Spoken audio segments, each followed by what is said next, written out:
எல்லாருக்கும் வணக்கம். Today artist squad நானும் மட்டும் அசெம்பிள் ஆயிருக்கோம். எதை பத்தினா இந்த துயர சம்பவத்தை பத்தி பேசுறதுக்கு தான். India south Africa second test டே 3. ஓவரால் எல்லா செஷன்ஸும் சோஃபார் வந்து சவுத் ஆப்பிரிக்கா ஃபேவரா தான் போயிருக்கு. அதே மாதிரி இன்னைக்கு வந்து ஆல்மோஸ்ட் ஒரு ஃபர்ஸ்ட் ஒரு 1 ஹவர் தவிர மற்ற எல்லாமே சவுத் ஆப்பிரிக்கா ஃபேவர் தான் போயிருக்கு. நல்லா ஸ்டார்ட் பண்ணாங்க ஜெய்ஸ்வாலும் கேஎல் ராவலும். பட் அந்த moist I think provide some grip பண்ணிட்டான்னு அதை வச்சுட்டு டக்கு டக்கு டக்குன்னு, அதாவது நம்ம வீடியோ ரிலீஸ் பண்ண கமெண்ட் நம்ம சப்ஸ்கிரைபர்ஸ் கமெண்ட் பண்றாங்க. நீங்க வந்து ஒரு செஷன்ல வந்து ஃபர்ஸ்ட் செஷன்ல விக்கெட்டே விழக்கூடாதுன்னு சொன்னீங்க, பாருங்க 2 விக்கெட் வந்துருச்சு, 3 விக்கெட் விழுந்துச்சு, 4 விக்கெட் விழுந்துச்சுன்னு வரிசையா கமெண்ட் பண்ணிட்டு இருந்தாங்க. அதுக்கப்புறம் டாப் அப் பண்றதுக்கா கரெக்டா அதை பிரேக் முடிஞ்சோன்னா அதை பண்ணிட்டு வந்து அவர் நேச்சுரல் கேம் ஆடினாரு. இறங்கி செட் பண்ணிட்டு ஒரு எட்டி கொடுத்துட்டு போயிட்டாரு. அது இல்லைன்னு கிளைம் பண்ணி அதுக்கப்புறம் அவுட் போட்டாங்க. ஓவரால் பெர்ஃபார்மன்ஸ் படி பார்த்தா ஸ்கோர் பண்ணது வந்து ஜஸ்ட் 201. அது மெயின் காரணம் வந்து வாஷிங்டன் சுந்தரும் குல்தீப் யாதவும் உள்ள இருந்தது. குல்தீப் யாதவ் வந்து ஆக்சுவலா இன்னைக்கு ஏதோ இது காமிச்சாங்க. 2022 இருந்து wicket number of wickets, I mean number of balls per wicket, அவர் விக்கெட்டுக்காக எவ்வளவு பால்ஸ் ஃபேஸ் பண்ணியிருக்காருன்னு ஆவரேஜா 65. அவர் வந்து ஸ்ரேயாஸ் ஐயர், கோலி, ரோஹித்தோட கொஞ்சம் அதிகமா இருக்காரு 2022 இருந்து. அது கொஞ்சம் ஸ்கியூ டேட்டான்னு வச்சுக்கோ, கம்மியான நம்பர்ஸ் மேட்ச் விளையாண்டுருக்காரு. But he values wicket stay பண்றாரு. அந்த மாதிரி நம்ம ஆளுங்க நம்ம ப்ராப்ளி சீரீஸ் கையை விட்டு போகுது, ஜெயிச்சாகணும், ஸோ ஸ்கோர் போட்டாகணும்னு ஒரு இதுல இருந்து கொஞ்சம் அக்ரெசிவா இருந்தாங்களா இல்ல எந்த மைண்ட் செட்ல இருந்தாங்கன்னு தெரியல. பட் சொல்லு, இன்னைக்கு நடந்த துயர சம்பவத்தை பத்தி நீ சொல்லு. என்ன போன மேட்ச்ல வந்து பிச்சு ரொம்ப கொடுமையா இருந்துச்சு. அப்ப அந்த மாதிரி அக்ரெசிவ் இருந்தா ஏதோ யோசிக்க முடியும். இந்த பிச்சில் ஒண்ணுமே இல்லை. ஏன்சன் நல்லா போட்டார், அதெல்லாம் ஓகே. பட் நத்திங் வாஸ் இந்த பிச்சு. பயங்கர பிச் ஸ்பின் இருக்கா? இல்ல, எதுவும் கிடையாது. பிச்சு பயங்கர சீம் மூவ்மெண்ட் இருக்கு, லேட்டரல் மூவ்மெண்ட் இருக்குன்னா எதுவும் கிடையாது. Maybe just they not just confident enough to stay. Confidence இல்லை. அதாவது இப்போ ஒருத்தர் 87 அடிச்சாரு ஒரு மேட்ச், அடுத்த மேட்ச் உட்கார வச்சுட்டு வெளியே வந்து ஜுரலுக்கும் இப்போ கான்ஃபிடன்ஸ் இல்லை. வாஷிங்டன் சுந்தர் போன தடவை நம்பர் 3 விளாட்னாரு, இப்போ நம்பர் 8 போங்க அப்படின்னு ஒரு இது வந்து 2020 நம்ம சொல்லுவோம்ல, ஓப்பனிங் தாங்க மேட்ரு. அதுக்கு மேல வந்து எல்லாம் ஃபிளெக்சிபிளா இருக்கணும் அப்படின்னு. அதை வந்து டெஸ்ட் மேட்ச்ல எதிர்பார்க்கறது ரொம்ப தப்பு. ஒரே சமயத்துல விராட் கோலியும் ரோஹித் சர்மாவும் போனது இப்போ புரியுதா? டெஸ்ட் மேட்ச்ல ஒரு கான்ஃபிடன்ஸ் இல்லை. அதுவும் இன்னொருத்தர் ஒழுங்கா விளையாடிட்டு இருந்தது கில் மட்டும்தான். லைக் இங்கிலாந்துலயும் வந்து பெருசா விளையாடுனது வந்து ஜெய்ஸ்வால் ஃபர்ஸ்ட் மேட்ச் விளையாடினாரு. அதுக்கப்புறம் எதுவும் பெருசா செஞ்சுரிஸ் அடிக்கல. கில் மட்டும் தான் பெர்ஃபார்ம் பண்ணாரு. அந்த அவரும் இல்லாதப்ப ஒரு பெரிய ஹோல் இருக்கு. They're just not good enough. Technical wise okay, but lack of confidence. But see, இப்போ நிதிஷ் ரெட்டி அவரோட ஃபர்ஸ்ட் கிளாஸ் ஆவரேஜ் வந்து பேட்டிங்ல வந்து 24 சம்திங் தான். He doesn't like, அவரை வந்து நம்ம எதனால அவர் எடுத்தாங்க? ஐபிஎல்ல பெர்ஃபார்ம் பண்ணாரு.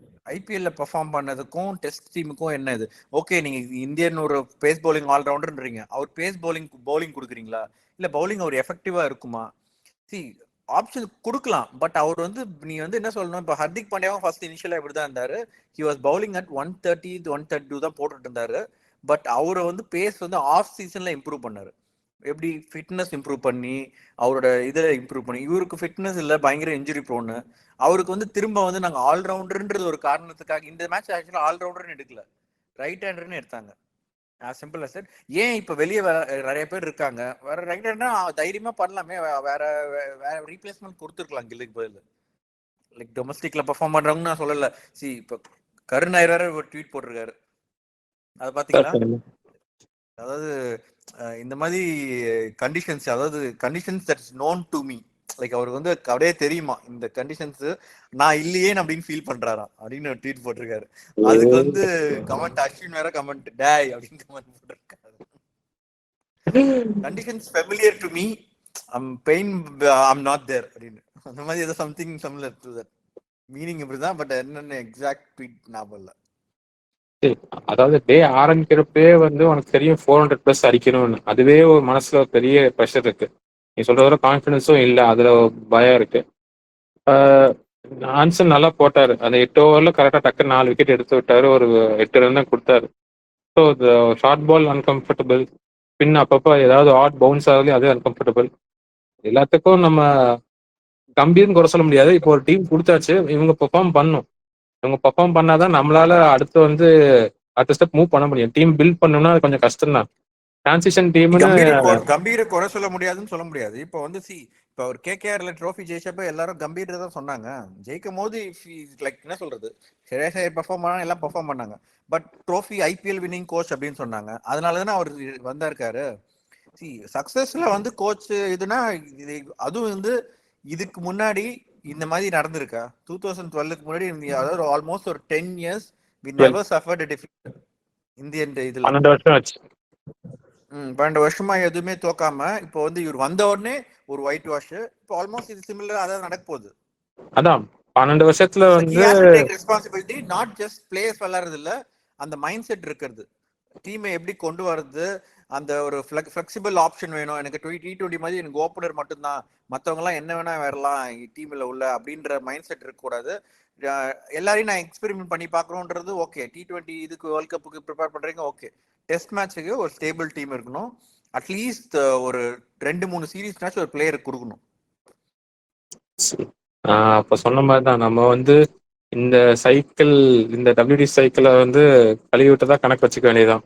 எக்ஸ்பெரிமெண்ட் சைக்கிளா கூட வச்சுக்கோங்க, நீங்க பார்க்க அப்படிதான் தெரியுது. ஏன்னா இதுக்கப்புறம் எக்ஸ்பெரிமெண்ட் கூட பண்ணலாம், நம்ம வந்து இன்னொரு எக்ஸ்பெரிமெண்ட் பண்ணலாம். இந்த எக்ஸ்பெரிமெண்ட் பண்றத ஒரு கேப்டனே இப்ப தனித்தனியா தானே இருக்காங்க, தனித்தனி ஃபார்மேட் இருக்கு. கோச் தனித்தனி ஃபார்மேட் வைங்க. டெஸ்ட்டுக்கு வந்து இப்ப ஒரு ஜிம்பாவே டூருக்கு வந்து இவர் கோச்சா இருக்கும் போது இல்ல லக்ஷ்மண் நீங்க போய் கோச் பண்ணுங்க ஒரு இதுக்கு ஒரு சீரீஸ்க்கு மட்டும்லாம் சொல்லி பண்ணிருக்கோம் நம்ம. ஸோ அதே மாதிரி டெஸ்ட்டுக்கு வந்து வேற கோச் மாத்தினா ஒன்றும் தப்பு இல்லை. இந்த பட் என்னன்னா இது நடக்காது. ஏன்னா அடுத்த சீரீஸ் ஆகஸ்ட்ல தான். இதை முடிஞ்ச உடனே இப்ப பாருங்க ஐபிஎல் ஆப்ஷன் வந்துடும், அதுல எல்லாம் இதுவாயிடுவாங்க. அதுக்கப்புறம் IPL T20 world cup, T20 world cup நல்லா பர்ஃபார்ம் பண்ணிட்டேன்னா அவ்வளவுதான். அதுக்கப்புறம் திரும்ப ஆகஸ்ட்ல தான் திரும்ப இதே போய் நிற்கும். ஆகஸ்ட்ல ஸ்ரீலங்கா அவே அவங்களுக்கு தெரிஞ்சிருக்கும். அப்ப நம்ம ஐபிஎல் இருந்து ஃப்ரெஷ்ஷா வருவோம், ஃபிளாட் பிச்சில் அடிச்சு எங்களுக்கு ஸ்பின் இப்படிதான் நட தெரியாதுன்னு சொல்லி அவங்க ஸ்பின்னிங் ட்ராக் போட்டு விட்டு வரிசை 4 ஸ்பின் விளையாடுவாங்க. மேட்ச் 3 நாள்ல முடிச்சு விட்டு போயிட போறாங்க. அதுக்கப்புறம் பண்ணலாம். அதாவது இவங்க ஐபிஎல் விளையாடுறவங்கள இருந்து மிச்சம் எல்லாரையும் ரஞ்சி ட்ரோஃபி விளையாட சொல்லுங்க. அதாவது நீங்க இது சொல்றீங்களா, ரோஹித் சர்மா கோலி எல்லாம் வந்து விஜயா சார் விளையாடணும், ஒன் டே விளையாடணும்ன்றீங்களா, இவங்க எல்லாரையும் ரஞ்சி ட்ரோஃபி விளையாட சொல்லுங்க. கரெக்ட் தான், நியாயமான பேச்சு தான். சரி மேட்சுக்கு வருவோம். மேட்ச்ல வந்து எப்படி இருந்தாலும் ஒன்னும் கிளிக்கலன்னு தெரிஞ்சிருச்சு. 200 ரன் போய் அவுட் ஆயாச்சு. குல்தீப் வந்து நல்லா டிஃபென்ஸ் எப்படிவான்னு சொல்லி கொடுத்தாரு. பிச் வந்து நல்லா ரொம்ப நல்ல பிச்சுன்றது காரணம் அது இது வந்து குல்தீப் வந்து 134 டெலிவரி விளையாட முடிஞ்சதுன்னா ஏன் மத்தவங்களால விளையாட முடியல? அதில் பிச்சை காரணம் கம்மி கூடாதுன்ற பிச்சை காரணம் அது நம்ம இது பண்ணாலும் கேட்க மாட்டாங்க. ஸோ ஜெய்ஸ்வால் வாஷிங்டன் தான் அடிச்சாங்க. வாஷிங்டன் சுந்தர் அவர் இடத்த தக்க வைக்க முடிவு பண்ணார். பட் ஆனால் அவருக்கு இதுதான் ஸ்பாட்டுன்னு கன்ஃபார்ம் பண்ணி கொடுக்கறது பெட்டர். ஒரு நாளைக்கு 3rd, ஒரு நாளைக்கு 8th அப்படின்னு ஃப்ளோட் பண்ணாம இருக்குது விட, இன்னைக்கு இனிமேல் நீ 3rd தான் ஆட போற, இல்லை இனிமேல் நீ 8th தான் ஆட போற அப்படின்னு சொல்லி ஃபிக்ஸ்டா அவர் கொடுத்தா it will be better for him. அது அவர் வந்து 8th வந்து டிஃப்ரெண்ட் பிச்சஸ்ல நம்ம இப்போ ஆஃப் ஸ்பின்னர் வந்து இதுல அவருக்கு வந்து பவுலிங் போன மேட்ச் கொடுக்கவே இல்லை அப்படின்றதுக்காக இந்த மேட்ச் கொடுத்தாங்க. பவுலிங் எடுத்த உடனே ஜடேஜாக்கு முன்னாடி பவுலிங் கொடுத்தாங்க, அதெல்லாம் ஓகே. பட் இவர் வந்து எப்படி நம்ம வாஷிங்டன் சுந்தர எல்லாரும் ஃபிட்டா இருந்தாங்கன்னா ஒரு ஆஃப் ஸ்பின்னிங் ஆல்ரவுண்டரா அப்ராட்ல விளையாட முடியாது. அவர் ஆனா பேட்டிங் நல்லா பண்றாரு. ஸோ அதுக்கு ஏற்ற மாதிரி நீங்க முன்னாடி, அதாவது அது ஆஃப் ஸ்பின்னிங் வந்து ஒரு எக்ஸ்ட்ரா இது அப்படின்னு வச்சு பண்ணணும். நம்பர் 3 நம்பர் 4 ஓகே தான். அதான் இல்ல அவர் டிஃபைன் பண்ணிட்டாங்க, அவர் ரோல் இதான் டிஃபைன் பண்ணிட்டா இது பெட்டர். இப்போ நீ இந்தியாவில சொல்ற, இந்தியாவில போன மேட்ச்ல 3 வந்தாரு, இந்த மேட்ச்ல வந்து 8 வராரு. மேட்சுக்கு மேட்சாவது மாறாம இருக்கணும்ல, லொகேஷன் வரையா அது பரவாயில்ல இருக்கணும். போன மேட்ச் என்னதான் ஸ்பின்னிங் ட்ராக்கா இருந்தாலும் தேவையா 4 ஸ்பின்னர்? அவங்களும் 2 ஸ்பின்னர்ஸ் தானே போட்டாங்க, 2 ஸ்பின்னர் அப்புறம் மாக்ரம். என்ன சரி, அதாவது ஒர்க் லோட் மேனேஜ்மெண்ட் அதெல்லாம் ஓகே. ஃபாஸ்ட் பவுலர்னா ஓகே. சரி ஃபாஸ்ட் பவுலிங் ட்ராக்ல வந்து சரி 2 ஃபாஸ்ட் பவுலர் ரொம்ப போட்டாங்கன்னா 3வது ஃபாஸ்ட் பவுலர் தேவைன்னு 4 ஸ்பின்னர்ல, அதுவும் ஜடேஜா அக்ஷர் பட்டேல் என்ன டிஃபரன்ஸ் வரப்போகுது? ஓகே, ஒருத்தர் ஓவர் ஸ்பின் பண்ணுவாரு, ஒருத்தர் வந்து இது ஸ்லோ ஃபாஸ்டா போடுவார், அதெல்லாம் ஓகே. பட் தேவையா 4 ஸ்பின்னர்? அதுக்கு இன்னொரு போன மேட்சே இன்னொரு பேட்ஸ்மேன் எடுத்துட்டு போயிருக்கலாம். இல்ல சொல்றேன், இது வந்து இப்போ வந்து என்னன்னா, நீ வந்து பேட்டிங் முடிச்சாதான் நீ பவுலரா இருக்கியா, பவுலரா நீ பேட்டிங் முடிச்சாதான் ஸ்குவாட்ல இருப்ப, நீ பவுலரா நீ கொஞ்சம் பேட்டிங் முடிச்சாதான் ஸ்குவாட்ல இருப்போன்ற மாதிரி எல்லாம் ரொம்ப லைக் இந்த 90sல வந்து இங்கிலாந்து வச்சிருப்பாங்க. நீ பேட்ஸ்மேனாவும் ஒருத்தன் டீம்ல இருக்க மாட்டான், கொஞ்சம் லைட்டா மீடியம் பேஸ் வருவாங்க, இந்த என்னது அதுதான் சொல்லுவாங்களே, அந்த மாதிரி நம்ம டீம் ஆக்கி வச்சிருக்காங்க. அது வந்து இவங்க எக்ஸ்பிளைன் பண்றது உங்களுக்கு இப்ப புரியாது, போதான் புரியும். சரி இந்த மேட்ச் இன்னும் 2 நாள் இருக்கு.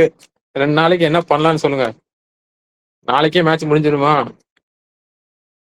சரி மேட்ச் எல்லாம் நாளைக்கு இவங்க அவ்வளவு இதெல்லாம் ரிஸ்க் எடுக்க மாட்டாங்க. அவங்களுக்கு வந்து இப்ப என்னன்னா சீரீஸ் வந்து 2-0 ஜெயிக்கிறதுக்கு கொஞ்சம் பாயிண்ட் இருக்கு எக்ஸ்ட்ரா. ஓகே, பட் சீரீஸ் ஜெயிச்சாலே எக்ஸ்ட்ரா பாயிண்ட். அதனால வந்து அவங்களுக்கு ரிஸ்க் எடுக்கணும்னு அவசியம் கிடையாது. அவங்க வந்து பேட் பண்ற வரைக்கும் பண்ணுவாங்க. ப்ராபபிளி லஞ்ச் இல்ல டீ, ஏன்னா மேபி டார்க் இல்ல, இங்க டீ ஃபர்ஸ்ட். லைட் கம்மியா இருக்கிறதுனால டீ இங்க டீ ஃபர்ஸ்ட். டீக்கு அப்புறம் தான் டீ லஞ்ச் ஃபர்ஸ்ட் இங்க. இல்ல. ஓகே, லஞ்ச்க்கு அப்புறம் maybe they will think about it. Maybe ஒரு 20-25 ஹவர்ஸ் இன்னைக்கு போடுற மாதிரி கால்குலேட் பண்ணுவாங்க. மேபி ஒரு last more too. Then that. சரி, அப்படின்னா அவங்க ஒரு ஆவரேஜா சரி அக்ரெசிவ் ஆடுறாங்கன்னு வச்சுக்கோ. இப்போ 300 லீட்ல இருக்காங்க. 314 டு பி எக்ஸாக்ட். இன்னும் ஒரு 200 ரன் அடிச்சிருவாங்களா? 200 ரன்லாம் அடிக்க முடியாது. 150 they can score easily comfortably. Maybe first session they will play normal cricket. அதுக்கப்புறம் கொஞ்சம் அக்ரெசிவா ஆடுவாங்க. 150 450 இட்ஸ் மோர் தென் எனஃப். அதுவும் இல்லாம ஏன்னா 450. இன்னைக்கு நம்ம இது சொல்றோம், பட் நாளைக்கு வந்து 90 ஓவர்ஸ் இருந்தாலும் 90 ஓவர்ஸ் ஃபுல்லா போட முடியாது லைட்டை பொறுத்த வரைக்கும். இன்னைக்கே நம்ம வந்து 85 ஓவர்ஸ் விளையாடிருக்கோம். 85 to 90 ஓவர்ஸ் விளையாடிருக்கோம். So it's easily. அதுவும் வந்து பிச் வந்து இன்னும் டிட்டீரியேட் ஆகல, எல்லாம் நல்லா தான் இருக்கு. டிஃபெண்ட் பண்ணோம்னா ஈஸியா டிஃபெண்ட் பண்ணிடுவாங்க. So mostly I think it end up in draw. என்னன்னா அவங்க இன்னும் இந்தியன் பேட்டிங்கை பெருசா நம்புறேன், அதனால டிரான்னு சொல்றேன். நீங்க என்ன அதான் நினைக்கிறீங்க? உன் நம்பிக்கை மனசு வர மாட்டேங்குது மனசு வர மாட்டேங்குது, புரியுது. பட் ரியலிஸ்டிக்கா பார்க்கணும்னா எனக்கு வந்து அந்த அளவுக்கு நம்பிக்கை இல்லை. அதாவது யாராவது ஒருத்தர் இல்ல 2 பேர் ரியல் கார்டு கொடுக்கலாம். ஒரு தடவை இந்த மாதிரி த்ரூ ஜுரல் காப்பாத்தி கொடுத்துருக்காரு. நிறைய பேர் த்ரூ ஜுரல் வந்து இங்கிலாண்டோட ஃபர்ஸ்ட் டெபு ஆனப்ப காப்பாத்தி கொடுத்தது மறந்துட்டாங்க. அது அவங்க வந்து இன்னும் த்ரூ ஜுரல் வந்து இந்தியன் டீமோட ஃபேவரட், அதனால தான் விளையாட உள்ள வராரு. ஹர்ஷித் திருநாக்கெல்லாம் கிடையாது, ஒரு தடவை ப்ரூவ் பண்ணியிருக்காரு. மேபி இல்ல இந்த இன்னும் ஒரு பெர்ஃபார்ம் பண்ணாரு. பட் இந்த மேட்ச்லும் சரி போன மேட்சும் சரி அத இங்க வந்து கொண்டு வர முடியல இன்னும். அதான் சொல்றேன், நான் ஒரு சீரீஸ்ல டிசைட் பண்ணாதீங்க அப்படின்றேன். அதாவது அதுவும் இப்ப எல்லாம் விளையாடுறதெல்லாம் 2 match series. First match perform பண்ணலனா உடனே பிரஷர் வந்துருது. லைக் அதே அதுதான் நம்ம கருணா இருக்கு அவர் சொல்றாரு இப்ப. ஆமா, இப்ப அவர் பெர்ஃபார்ம் பண்றாரு. சோ அடிச்சு புடிச்சு வந்து இப்போதைக்கு மட்டு வந்து 450 டார்கெட்டா இருக்கும். ஆனா நம்ம வந்து அதை பிளே அவுட் பண்ணி டிரா வைக்கிறோம் அப்படின்னு சொன்னோம். ஏன் நம்ம முதல் சவுத் ஆப்பிரிக்கா சேஸ் பண்ண மாதிரி லாஸ்ட் டேல ஒரு 400 ரன் சேஸ் பண்ணக்கூடாது? நீங்க ஐ அப்படி மீன் அவங்க பார்க்கலாம். சொல்றேங்க, 2 மேட்ச் விளையாடுறோம், 20-20 விளையாடுறோம்னு சொல்லுங்க, ஜெயிச்சாலும் ஜெயிப்பாங்க. இது ஸோ இன்னைக்கு டே 3 இப்படிதான் முடிஞ்சிருக்கு. Definitely South Africa well ahead, looking towards series. நாளைக்கு மோஸ்ட்லி மேட்ச் முடியாது, பட் நாளைக்கு சாயங்காலத்துக்குள்ள தெரிஞ்சிடும் என்ன நிலைமைன்னு. So will back with update on those matches. I'll sign off for this. Bye.